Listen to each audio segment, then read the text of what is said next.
Welcome to Sports Guy Talking. I am Dustin Tran, your host, as I am joined by guest RJ Rennie today to talk about the NFC Championship Game between the San Francisco 49ers and the Philadelphia Eagles.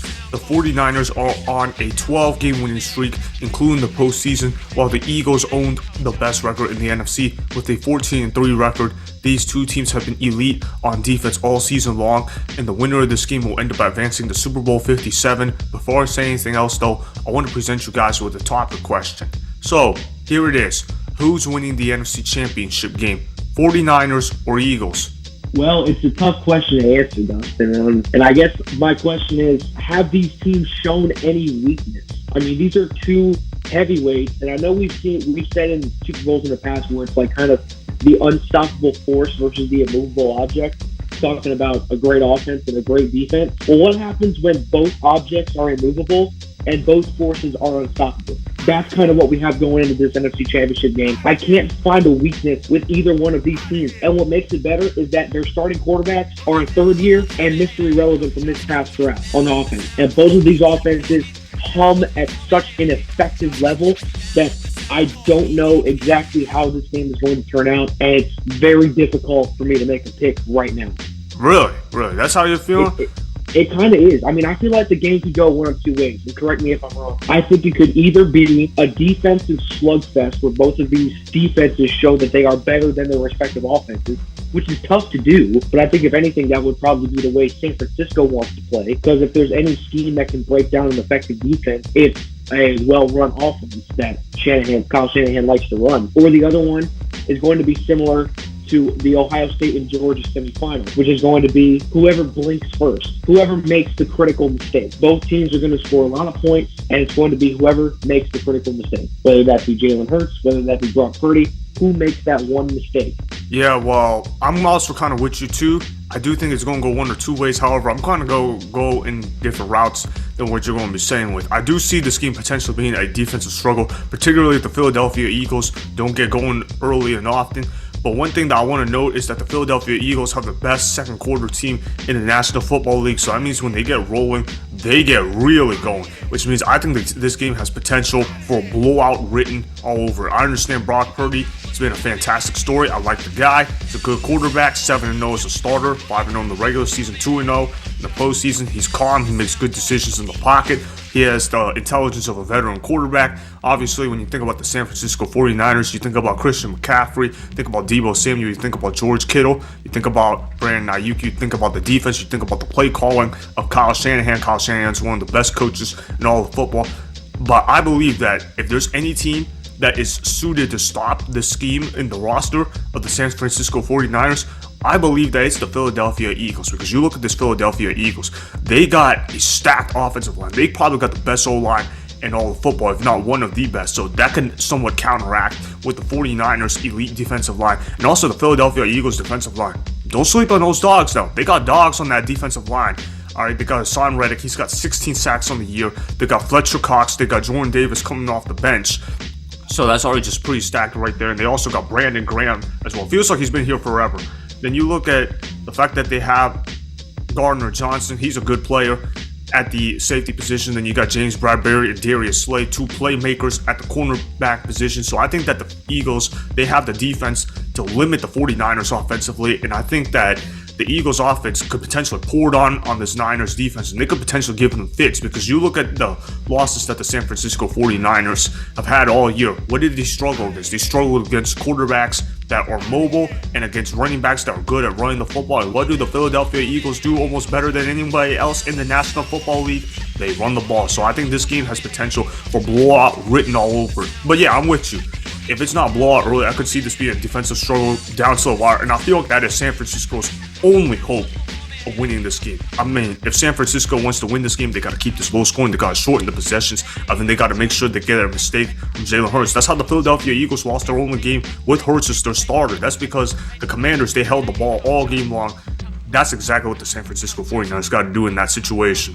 And talking about the San Francisco 49ers offense, I mean, they have the potential to shorten the game with their running attack. I mean, they have a dual-headed monster in the backfield with Christian McCaffrey and Elijah Mitchell. And then they also have Kyle Juszczyk. Don't forget about Kyle Juszczyk, who's responsible for a lot of those run schemes, but can also sneak it up the middle in like third and short, fourth and short type situations. So if there's any guy that can try to scheme his way into a shorter game and knows the weakness of the other teams, because I mean these are the Eagles, and their mantra has been ever since they won Super Bowl 52 has been fly Eagles fly, and for the entirety of the season until Jalen Hurts got hurt, they were flying high.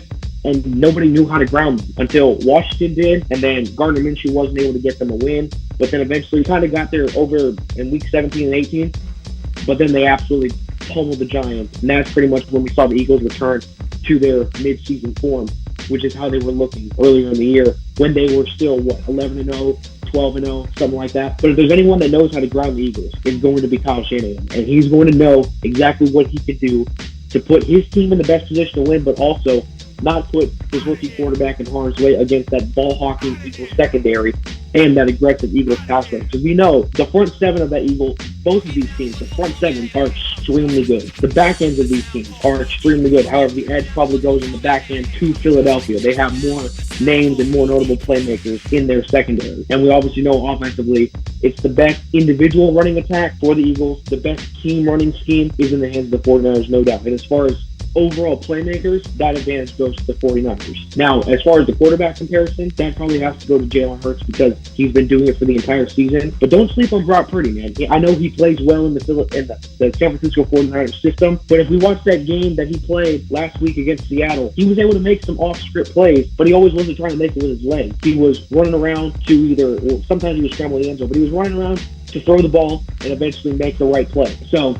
I mean, there's a lot of different ways you can pull this one apart, but I would have to disagree. I don't think this is going to be a blowout. I think both of these teams are too good. However, if it is a blowout in favor of Philadelphia, which, by the way, props to you, Dustin. You called Philadelphia before I think anybody else did. You said they were going to the Super Bowl, or they would be in this position well before the season was started. So congrats to you. But I don't think anyone's stopping Philadelphia if they blow out the Niners. Whoever comes in for the AFC, it's good night.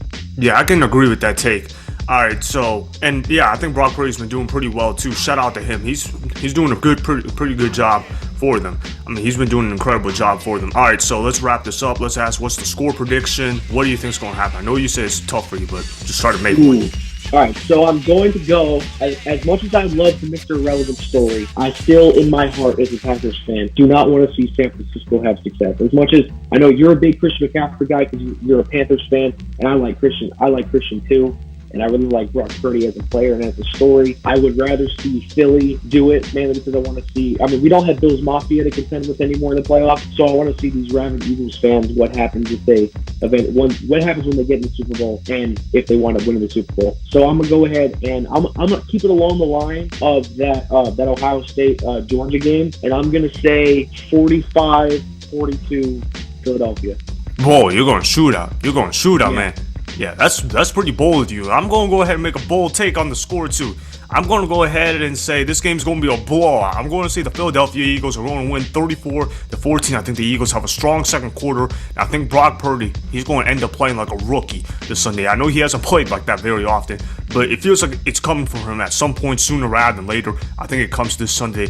It's not a knock on Brock Purdy if he sucks this Sunday. I mean, he is playing against an elite defense in the Philadelphia Eagles. They're probably the best defense in the National Football League if it's not for the San Francisco 49ers themselves. I think the 49ers, they'll try their best on defense, but I think the Eagles are going to neutralize them with their elite offensive line, their elite running game. So I don't see this game being particularly close at Philadelphia. I think the crowd noise, I think their home field advantage is going to take effect big time, which means the Philadelphia Eagles are going to cruise to Super Bowl 57. So that's what I see happening.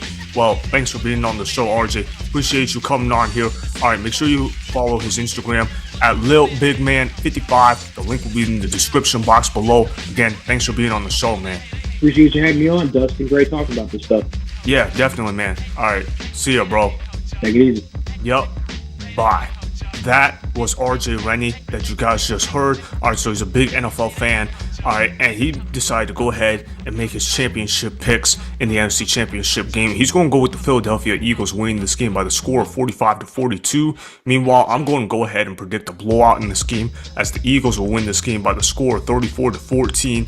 So that is why the Eagles will end up blowing out the 49ers in the NFC Championship game, as they will cruise comfortably to Super Bowl 57. Remember, go ahead and subscribe to Sports Guy Talking, like the video, and please comment down below.